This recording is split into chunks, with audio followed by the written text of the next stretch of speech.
Hello दोस्तों, नमस्कार। स्वागत है एक बार फिर से आप सभी का अपने प्रिय चैनल पर। दोस्तों आपको बता दें जो अभी की सबसे बड़ी खबर आ रही है, जहां पर भारत में हर साल इतने बार घुसपैठ करता है चाइना। जी हां दोस्तों, ड्रैगन की पोल पट्टी खोलने वाली ये रिपोर्ट निकलकर सामने आई है, जिसमें साफ साफ बताया गया है कि हर साल कितनी बार चीन भारत में घुसपैठ करता है। सबसे पहले आपको यहाँ बताने वाले हैं दोस्तों, और इसी बीच बताएंगे जहाँ पर युद्ध के बीच भारत ने कर दिया सबसे बड़ा खेला। जी हाँ दोस्तों, रशिया से सस्ते तेल खरीद बेचा इस बड़े देश को। जी हाँ दोस्तों, साथ ही साथ आपको बताएंगे जहां पर विदेशों में मारे जा रहे हैं चीनी नागरिक, फैक्ट्रियां हो रही हैं आग के हवाले। जी हाँ, गुस्से में ड्रैगन ने अब उठाया है ये कदम। जी हाँ, साथ ही साथ आपको बड़ी खबर बताएंगे जहां पर जम्मू कश्मीर और लद्दाख भारत का अभिन्न हिस्सा था, है और रहेगा। जी हाँ दोस्तों, बताएंगे किसने ये करारा जवाब दिया है विश्व के मंच से। साथ ही साथ दोस्तों, क्या पति पत्नी दोनों को मिलेगा किसान योजना का बड़ा लाभ, सालाना 6,000 रुपए। बताएंगे दोस्तों क्या है इसकी रियलिटी, क्या है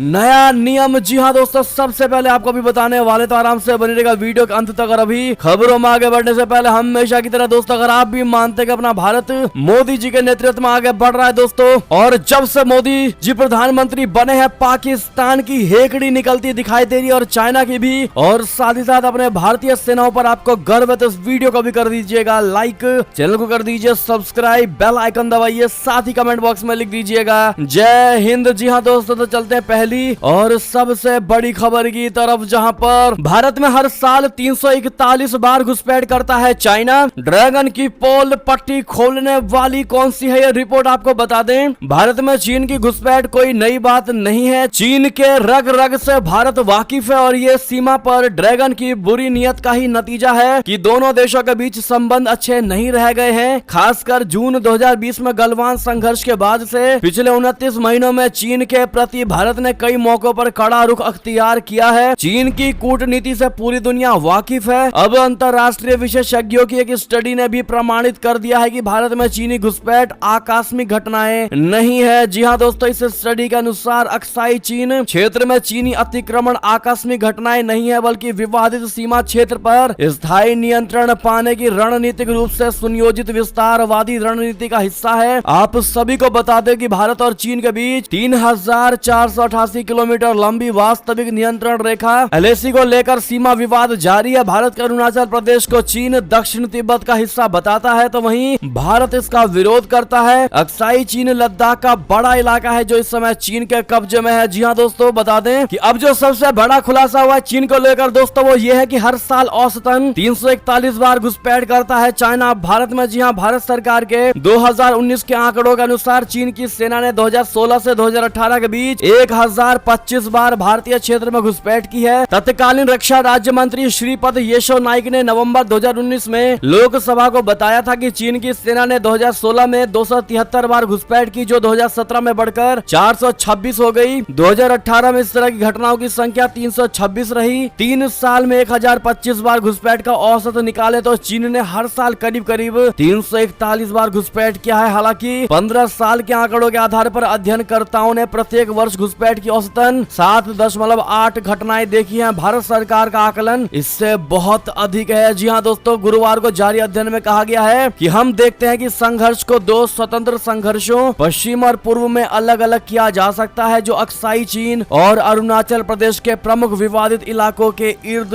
गिर्द है। जी हाँ दोस्तों, यानी कि अध्ययन करने वाले दल ने घुसपैठ को भारत के क्षेत्र के रूप में अंतर्राष्ट्रीय स्वीकार्य इलाकों में सीमा के आसपास चीनी सैनिकों की पैदल या वाहन से किसी तरह की गतिविधि के रूप में परिभाषित किया है। जी हाँ दोस्तों, ऐसे में जिस प्रकार से चाइना दोस्तों औसतन 341 बार भारत में हर साल घुसपैठ करता है दोस्तों, ऐसे में अब शायद ये आंकड़े कम होते दिखाई दे रहे हैं दोस्तों, जब से केंद्र में मोदी सरकार आई है दोस्तों, और ऐसे में चीन को करारा जवाब भी दिया गया है। और अब देखना ये होगा कि इस साल के आंकड़े जो अगले साल आएंगे वो क्या रियलिटी बताते हैं। क्या लगता है दोस्तों आपको, चीन के इस घुसपैठ का उसको जवाब मिलना चाहिए कि नहीं, बताइएगा जरूर। और साथ ही साथ वीडियो को शेयर करना मत भूलेगा व्हाट्सएप, फेसबुक, ट्विटर पर। बढ़ते एक और खबर की तरफ, जहां पर युद्ध के बीच भारत ने कर दिया बड़ा खेला। रशिया से सस्ते में तेल खरीद अमेरिका को बेच रहा महंगा। जी हाँ दोस्तों, रशिया और यूक्रेन के बीच पिछले 9 महीने से चल रहे युद्ध का असर दुनिया भर पर पड़ा है। अमेरिका जैसे पश्चिमी देश रशिया के खिलाफ हैं और कई प्रतिबंध लगा चुके हैं। हालांकि इन प्रतिबंधों की वजह से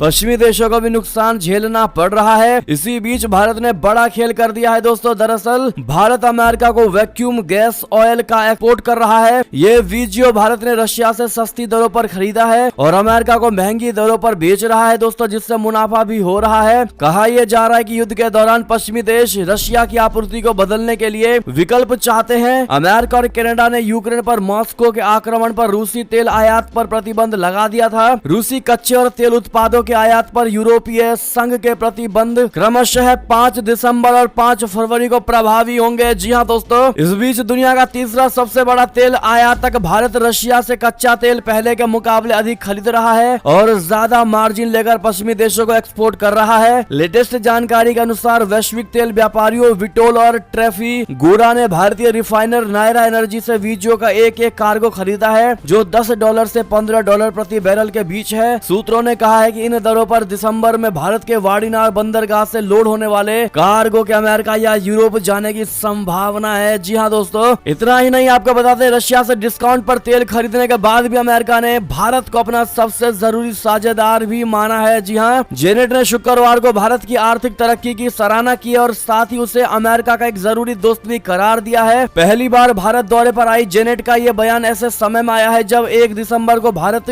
G20 समूह की अध्यक्षता हासिल करने वाला है। इंडोनेशिया के बाली में 15 से 16 नवंबर तक इस समूह का सम्मेलन होने वाला है। दोस्तों, जेनेट का यह बयान फिर से एक बार पुष्टि करता है कि रशिया पर भारत के रुख से अमेरिका कोई सरोकारा नहीं रखना चाहता। जी हाँ दोस्तों, और ऐसे में जिस प्रकार से तेल दोस्तों रशिया से कम कीमत में भारत ने खरीद करके अपने देश को फायदा पहुंचाया है दोस्तों, उसको महंगे में अमेरिका को बेचकर, क्या भारत ने ये बिल्कुल सही कदम उठाया है दोस्तों? क्या आप इसका दिल से समर्थन करेंगे? आपकी जो भी निजी राय हो दोस्तों हमें कमेंट में अवश्य बताइएगा। बात करते हैं एक और बड़ी खबर की, जहां पर विदेशों में मारे जा रहे हैं चीनी नागरिक, फैक्ट्रियां हो रही हैं आग के हवाले। गुस्से में ड्रैगन ने अब उठाया ये कदम। जी हाँ दोस्तों, चीन भले ही कर्ज के चलते दुनिया के कई देशों को अपना गुलाम बना रहा हो, लेकिन उन देशों में चीनी नागरिकों के खिलाफ लोगों का गुस्सा भड़का हुआ है। चीन पड़ोसी देश पाकिस्तान का सबसे करीबी सहयोगी है, लेकिन पिछले दिनों वहां भी चीनी नागरिकों को निशाना बनाया गया है। विदेशों में अपने नागरिकों की सुरक्षा को लेकर चिंतित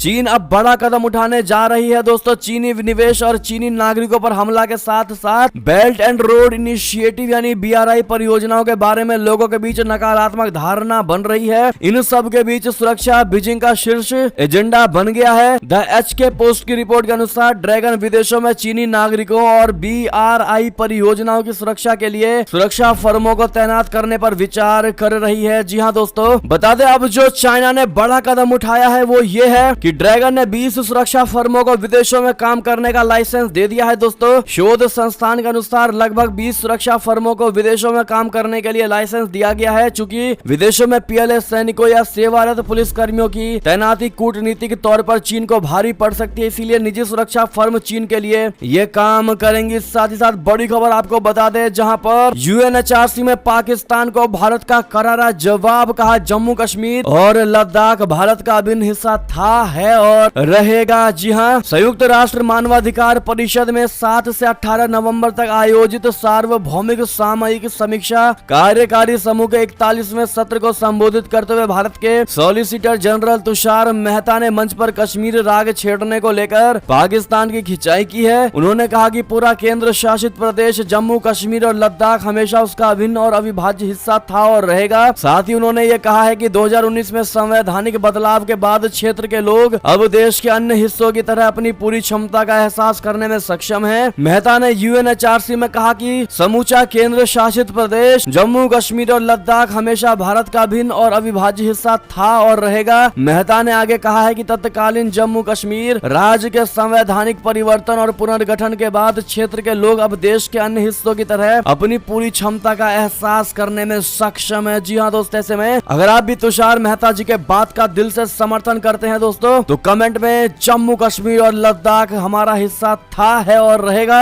जरूर अवश्य लिख दीजिएगा। चलते एक और खबर की तरफ, जहां पर जंग में रूस की बड़ी किरकिरी, जिस इलाके पर कराया था जनमत संग्रह उसी पर अब यूक्रेन का बड़ा कब्जा। जी हाँ दोस्तों, रशिया की सेना के खैरसान शहर से निकलने के बाद यूक्रेनी सेना शुक्रवार को वहां दाखिल हो गई। रशिया से जारी युद्ध में यूक्रेन के लिए ये बेहद अहम मोड़ है, क्योंकि खैरसान उन इलाकों में से एक था जिस पर रशिया ने कब्जा करके वहां जनमत संग्रह करा आया था। खेरसान से रूसी सेना का निकलना राष्ट्रपति व्लादिमीर पुतिन के लिए बड़ा झटका माना जा रहा है। सोशल मीडिया पर वायरल तस्वीरों और वीडियोस में नजर आ रहा है कि खेरसान के शुमेंस्की जिले में यूक्रेनी सेनाओं का नागरिकों ने स्वागत किया। रूस की सेना पूरी तरह से इस शहर को छोड़ चुकी है। जी हां दोस्तों, रूसी रक्षा मंत्रालय ने आधिकारिक तौर पर पुष्टि करते हुए कहा है कि सेना ने क्रेमलिन के रणनीतिक फैसले के बाद निप्रो नदी के पश्चिमी क्षेत्र को पूरी तरह से खाली कर दिया है। मंत्रालय ने यह भी कहा है कि किसी भी तरह का हथियार या फिर उपकरण वहां नहीं बचा है। सारे रूसी सैनिक नीपर के बाएं तट पर आ गए हैं। यूक्रेनी सरकार ने पहले यह आशंका जताई थी कि खेरसान में अपनी स्थिति से पीछे हटने पर रूसी सेना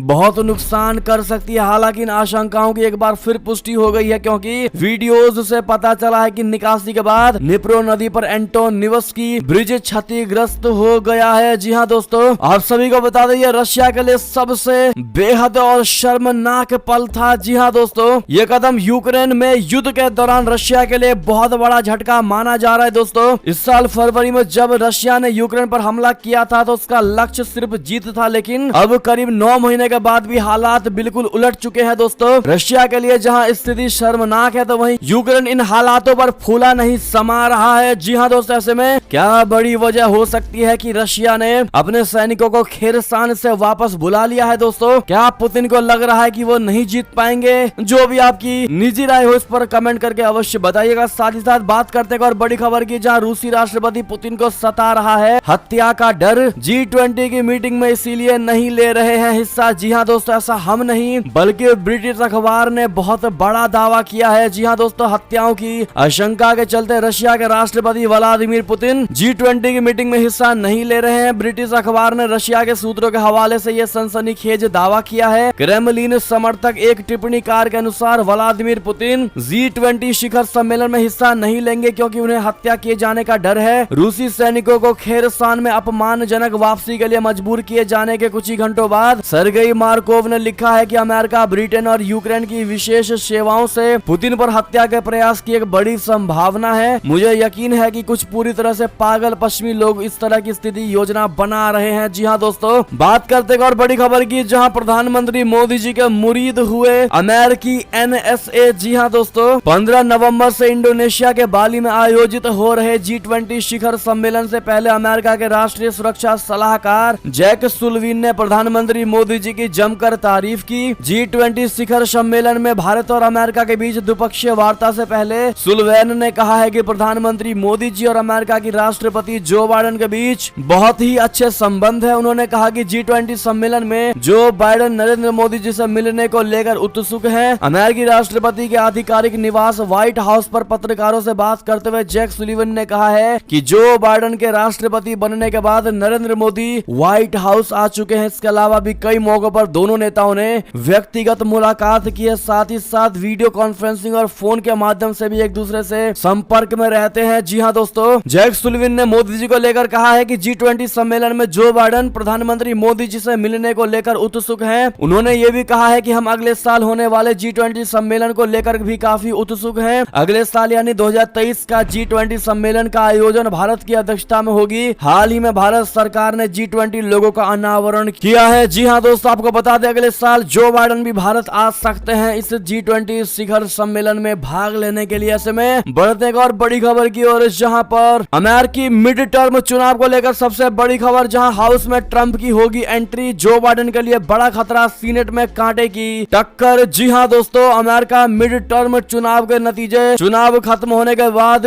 3 दिन बाद भी घोषित नहीं किए जा सके हैं। रुझानों से पता चलता है कि डेमोक्रेट्स और रिपब्लिकन्स में कांटे की टक्कर है। दोनों ही दलों में अब तक किसी को भी इतनी सीटें नहीं मिल सकी हैं कि वे हाउस ऑफ रिप्रेजेंटेटिव या सीनेट पर कंट्रोल के दावे कर सकें। देश भर में शुक्रवार को भी बैलेट की गिनती जारी है। खास बात दोस्तों यह है कि दोनों ही सदनों में रिपब्लिकन्स फिलहाल बढ़त में है। एक बात तो साफ है दोस्तों कि 100 सीटों वाले सीनेट पर किसका कंट्रोल होगा, इसका फैसला 6 दिसंबर को जॉर्जिया में होने वाले रन ऑफ इलेक्शन में ही होगा। जी हाँ दोस्तों, बात करते हैं और बड़ी खबर की, जहां पर नवाज शरीफ को पाकिस्तान वापस लाने की बड़ी कोशिश, सरकार ने दे दिया डिप्लोमेटिक पासपोर्ट। जी हाँ दोस्तों, बताते पाकिस्तान से बड़ी खबर, पाकिस्तान के पूर्व प्रधानमंत्री नवाज शरीफ की देश में वापसी के लिए शहबाज शरीफ सरकार लगातार कोशिश कर रही है। 2019 से लंदन में रह रहे नवाज शरीफ को पाकिस्तान की सरकार सरकार ने डिप्लोमेटिक पासपोर्ट जारी किया है। मीडिया रिपोर्ट्स के अनुसार नवाज शरीफ के पारिवारिक सूत्रों ने जानकारी दी है कि उन्हें 5 साल के लिए डिप्लोमेटिक पासपोर्ट जारी किया गया है। इससे उनके पाकिस्तान वापस आने का रास्ता खुल सकता है। नवाज शरीफ पाकिस्तान के मौजूदा प्रधानमंत्री शहबाज शरीफ के बड़े भाई हैं। इसके साथ ही वो पाकिस्तान मुस्लिम लीग नवाज के भी प्रमुख हैं। दोनों के बीच हाल ही में लंदन में मुलाकात भी हुई है।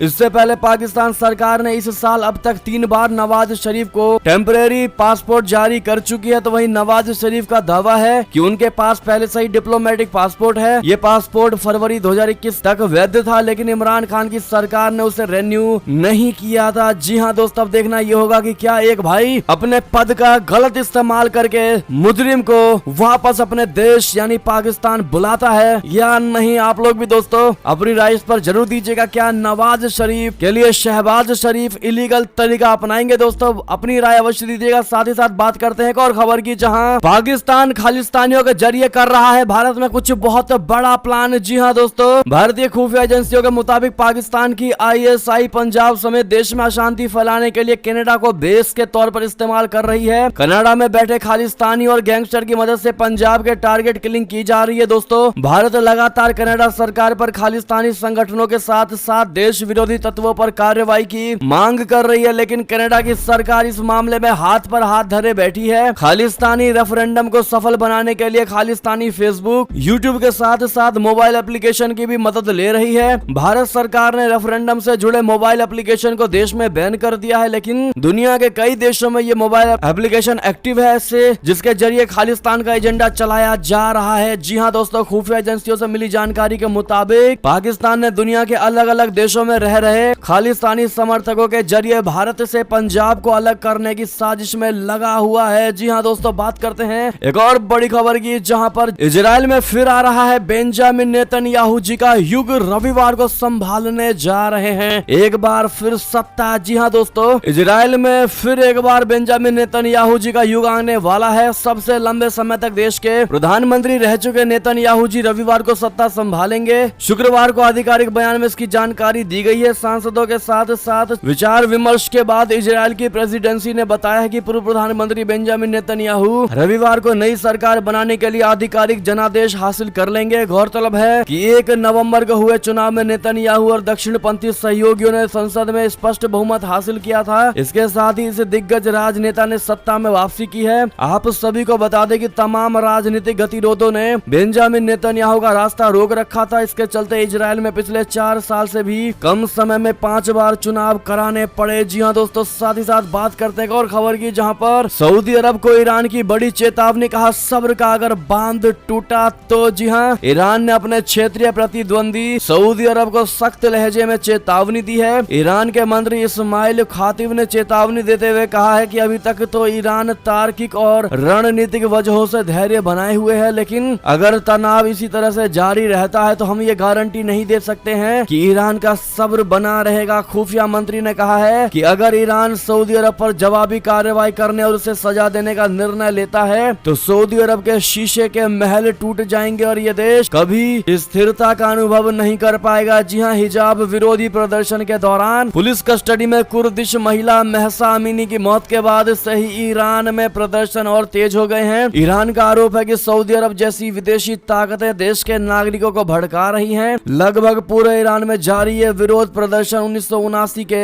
इस्लामिक क्रांति के बाद सबसे बड़ा विरोध प्रदर्शन है। जी हाँ दोस्तों, बात करते हैं और बड़ी खबर की, जहां पर रोहतहाट में ईंट कारखाने से छुड़ाए गए 38 भारतीय बंधक बनाकर कराई जा रही थी मजदूरी। बता दें, नेपाल के रोहतहाट इलाके में एक ईंट कारखाने पर बंधक बनाकर रखे गए 38 बंधुआ मजदूरों को बचाया गया है। दोस्तों, इन लोगों में बच्चे और महिलाएं भी शामिल हैं। नेपाल की पुलिस ने यह जानकारी दी है। नेपाली पुलिस अधिकारियों के मुताबिक बंधक बनाकर रखे गए ये लोग भारत के उत्तर प्रदेश के हैं। जी हाँ दोस्तों, जानकारी के मुताबिक ये राहत और बचाव कार्य बुधवार को चलाया गया। दरअसल उस दिन जिले के पुलिस अधिकारियों को जानकारी मिली थी कि जिले की नगर पालिका परोहा स्थित अमन ईंट कारखाने में उत्तर प्रदेश के 20 पुरुषों और 18 बच्चों और महिलाओं के एक समूह को बंधक बनाकर उनसे जबरन मजदूरी कराई जा रही है। जी हाँ दोस्तों, बात करते हैं एक और बड़ी खबर की, जहां पर उद्धव ठाकरे को लगा फिर एक बार तगड़ा वाला झटका। अब शिवसेना सांसद गजानन कीर्तिकर ने थामा एकनाथ शिंदे जी का हाथ। जी हाँ दोस्तों, महाराष्ट्र में एकनाथ शिंदे ने उद्धव उद्धव ठाकरे को एक और तगड़ा और बड़ा झटका दे दिया है। इस बार शिवसेना सांसद गजानन कीर्तिकर उद्धव कैंप का साथ छोड़कर शिंदे गुट का दामन थाम लिया है। इस तरह अब वो मुख्यमंत्री एकनाथ शिंदे के बाला साहेब की शिवसेना का हिस्सा हो गए हैं। गजानन कीर्तिकर नॉर्थ वेस्ट मुंबई से शिवसेना के सांसद हैं। शिवसेना के 18 लोकसभा सांसदों में से कीर्तिकर 13वें सांसद हैं जो एकनाथ शिंदे के साथ गए हुए हैं। दोस्तों गौरतलब है कि शिवसेना के 56 विधायकों में से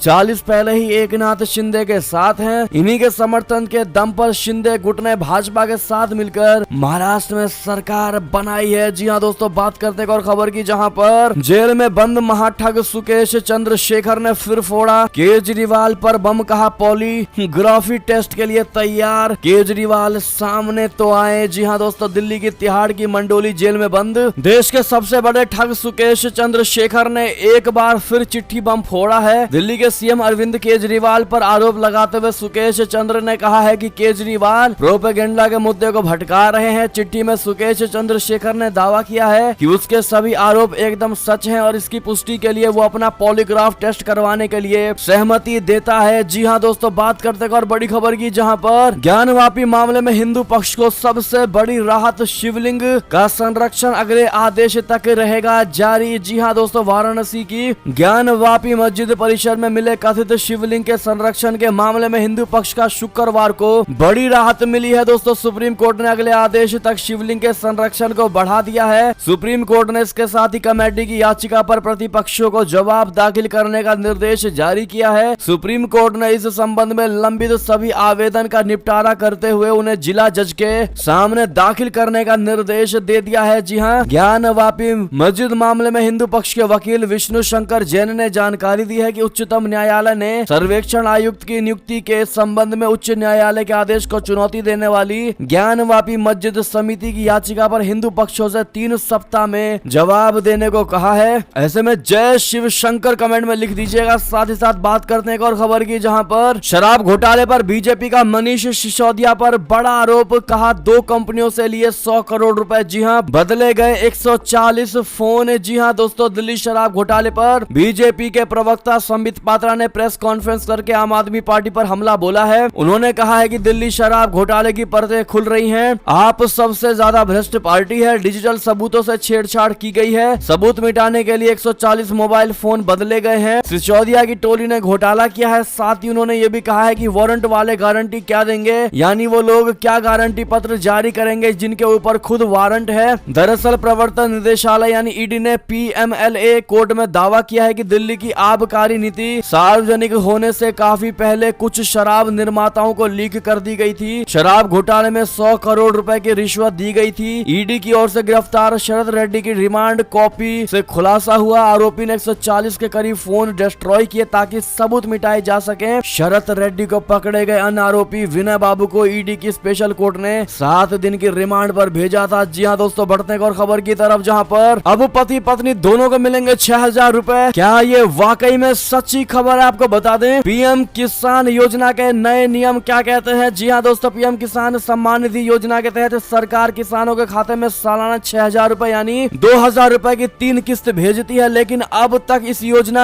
में कई बदलाव हो चुके हैं, कभी आवेदन को लेकर तो कभी पात्रता को लेकर। योजना बनाने से लेकर अब तक कई नए नियम बन चुके हैं। अब इस योजना में पति पत्नी दोनों को पीएम किसान सम्मान निधि योजना का लाभ मिलने की बात की जा रही है। हम आपको बताएंगे दोस्तों क्या है रियलिटी। दरअसल पीएम किसान योजना के नियम के अनुसार पति पत्नी दोनों तो पीएम किसान सम्मान निधि योजना का लाभ नहीं उठा सकते हैं। दोस्तों नहीं मिलेगा। अगर कोई ऐसा करता है तो उसे फर्जी करार देते हुए सरकार उससे रिकवरी करेगी। इसके अलावा भी कई ऐसे प्रावधान हैं जो किसानों को अपात्र बनाते हैं। अगर अपात्र किसान इस योजना का लाभ उठाते हैं तो उन्हें सरकार को सभी किस्तें वापस करनी पड़ेंगी। इस योजना के नियम के तहत किसान परिवार में अगर कोई टैक्स देता है तो इस योजना का लाभ नहीं मिलेगा। यानी पति या पत्नी में से कोई भी पिछले साल इनकम टैक्स भरा है तो उन्हें इस योजना का लाभ नहीं मिलेगा। जी हाँ दोस्तों, बाकी सारी जानकारी हमने स्क्रीन पर दे दिया है, आप देख ही पा रहे होंगे। जी हाँ, साथ ही साथ दोस्तों ये थी अब तक की सारी बड़ी खबरें। आपको हमारी खबर कैसी लगी? आशा करता हूँ बहुत अच्छी लगी होगी। दोस्तों अगर थोड़ी भी अच्छी लगी है तो इस वीडियो को भी अपने भाई बंधुओं में व्हाट्सएप, फेसबुक, ट्विटर के जरिए पूरे भारत में शेयर करना बिल्कुल मत भूलिएगा दोस्तों। और अभी कर दीजिए इस वीडियो को लाइक, चैनल को कर दीजिए सब्सक्राइब, बेल आइकन दबाइए, साथ ही कमेंट बॉक्स में लिख दीजिएगा जय हिंद जय भारत। तो मिलते हैं आप अगली बड़ी खबर में दोस्तों, तब तक के लिए अपना ख्याल रखिएगा। आप सभी का बहुत बहुत धन्यवाद साथ देने के लिए, हमारे साथ बने रहने के लिए। तब तक के लिए जय हिंद, जय भारत, जय श्री राम, वंदे मातरम, हर हर महादेव।